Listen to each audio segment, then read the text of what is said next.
Hey, man, we finna react to Harry Mack reacting to his first Guerrilla Bars episode. I haven't seen the first one yet. I know y'all told me y'all wanted me to start from the first one all the way up to his most recent one, of which I think this is number 63.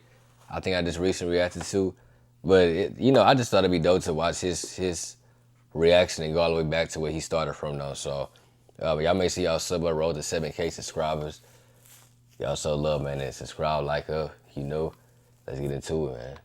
We're gonna, I think, take a trip down memory lane, and I'm gonna react to Guerrilla Bars 1. This one will be fun. I think we could just watch the first group on this one actually, just to take it way back to the beginning. Guerrilla Bars 1 came after a hiatus. So actually, on the last episode, I talked about how I didn't know what Guerrilla Bars first so that I could work on my first project. I looked it up to see what it meant. I go into more detail on that in the other episode, but basically this was like my return to YouTube. I was running out of money. I had gotten like a decent amount of money doing this Mitsubishi commercial early on, and then I was running out of money.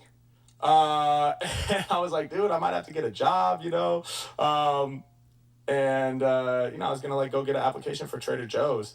And Damn. then, shout out to my girlfriend Lisa, and she was like, nah, like, what are you talking about? You got fans, people love what you do. Like, you just got to get back out there and get active again. And so I kind of like refreshed it and rebranded it. And so rather than just like, they used to just be Venice Beach Freestyle 1, Venice Beach Freestyle 2, Hollywood Freestyle. I was like, let me give it a name and make it a series. And so it became Guerrilla Bars. And so this is the first one that was branded as Guerrilla Bars. And it was filmed at Echo Park, which is right where I lived at the time. So, yeah, I walked over here. Did you name it Guerrilla Bars? 5-minute walk. Yeah, I came up with the name Guerrilla Bars. Nice.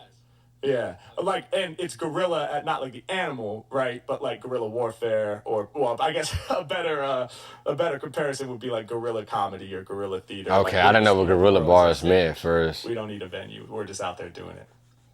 Dope. All right, so let's peep Guerrilla Bars 1 here. Let's see what's up. Let's see. It's this segment, but let's hit it. What time period was this though?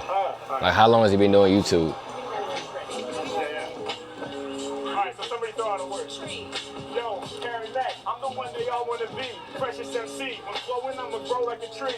Come on, I grab the microphone and then I just rap them. I got these rappers falling off like tree leaves when it's autumn. Yo, when I do my thing, I got the rhymes you can't compute. Nothing cute. Yo, like a tree, I got firm roots. Harry Mack, when I'm on it, I get burst to the verse. In fact, I got roots that's going way deep in the earth. I spit it right up the top. Somebody throw another word out. I'ma kick the rhymes that people never heard about. Check it, it's Harry Mack, I'm spitting it mad. Yo, I got rappers blue, cause they feeling so sad. When I'm on the microphone, to heaven I send them. Time and space, I'ma bend them. I'll leave them blue like a... Oh, okay, all right, pause it real quick. So, dude, this is dope. I haven't rewatched this in a long time. Few things right off the bat. This is before we started layering the beat in post-production, which was a game changer. Because, like, you can hear on this one, the beat sounds, like, really thin and stuff. It's just whatever's being captured of the beat on my lav mic is basically all that we're hearing. Right. I think I'm blending it with the camera audio right. as well. So the mix is just You're like... doing that? You're editing these? Yeah, I edited all of these myself, yeah. I didn't know he was mixing this together when he plays the beat. That was the most time-consuming thing about this era, too, dude. Like, that was the bottleneck for me to get content out. I was like, I'll post I don't know if it was every week at this point or if it was every other week. thought he was capturing the audio from his microphone. Hours of editing, dude. Like, right. And I was just doing it myself. At first, I was just doing it in iMovie. This one's probably in iMovie. Oh, and yeah. Eventually, it got to be too much for the computer, and for iMovie was just like couldn't hang. So then I got DaVinci, which is free. You can get like 90% of the features for free, and then you just pay for that like pro level 10% stuff that you need to like color a Hollywood movie. And so, I started getting some editing chops together, but I always kind of hated it. Respect to you, dude. I have no idea how you do that. But I did it out of necessity. But yeah, no beat layered in, so it doesn't really sound that fat on the instrumental side. The other thing is people were just throwing me words as I was going. Like, they were just lobbing them to me, so I was just requesting words. Now it's usually like I collect all the words up front, and I sort of like go through those in order. So it's interesting to see. I forgot that this is how I used to do it. That's cool to see. Also, with the word blue, I use this technique that I call embedding, which is kind of funny, or kind of interesting, where I didn't actually rhyme with blue. I said I got these rappers feeling blue because I got them so sad. And what's interesting about that is that embedding is hard.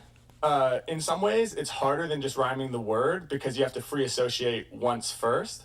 Like, so I had to go from blue to sad and then set up something that rhymes with sad. Whereas normally to rhyme with blue, all I have to do is think of something that rhymes with blue, and then I'm set up to say the word blue, and everybody knows exactly what happened.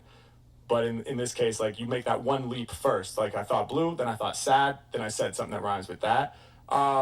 It's a little harder, but to audiences, sometimes they feel like you didn't do the assignment. So it's really ironic. Like, often it can be less impressive to the audience. They'll be like, he didn't rhyme with blue, you know, which is. I didn't think about that. I didn't think about that. As a freestyler, you'll discover sometimes the more challenging thing is not the more impressive thing. Yeah, that's interesting. You're adding a whole another layer of a qualifier on top of it, but you're not giving them that satisfaction of the pure rhyme coming through. Exactly. Okay, just hearing the rhyme, it just sounds better to the human ear. I didn't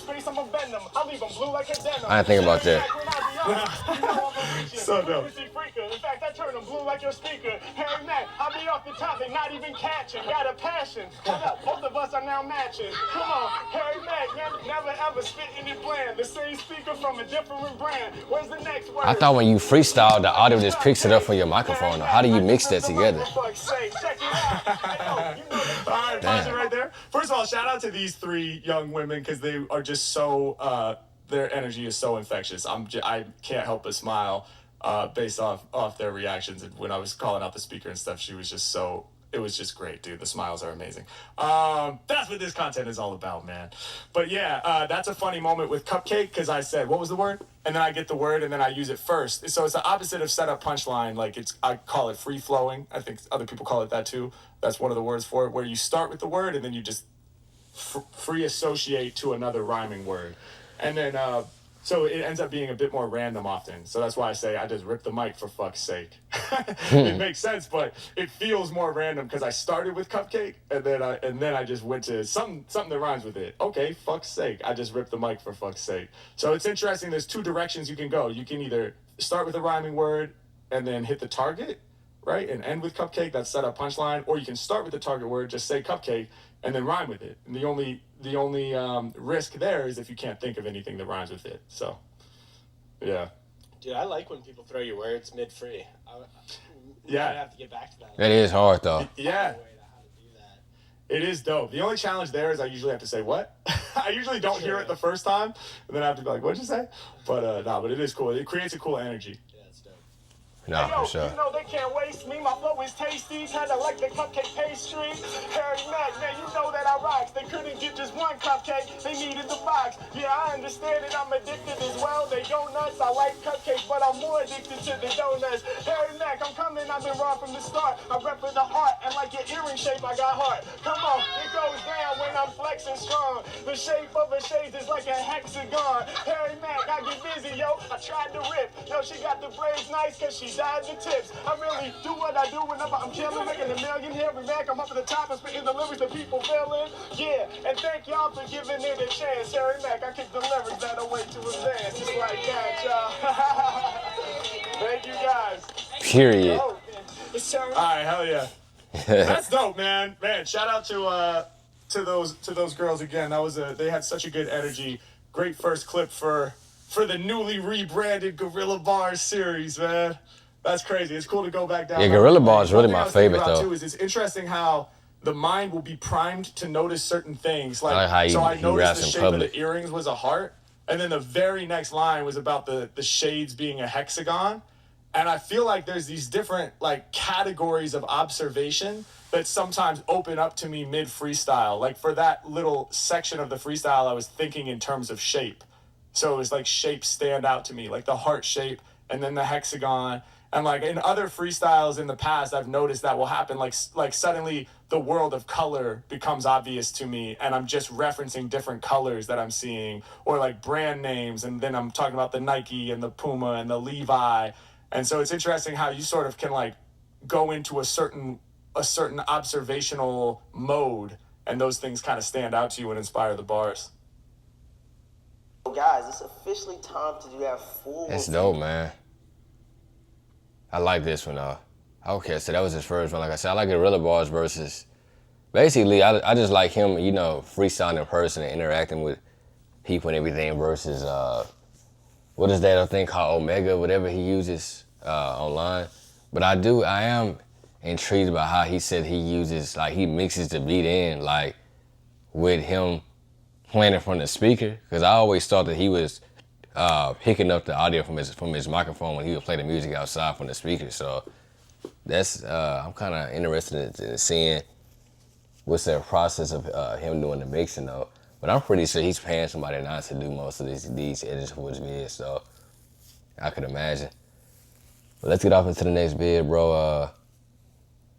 Hold on. I got a few more coming tonight, so y'all just stay tuned and yeah, I'll see you on the next vid, bro. We out.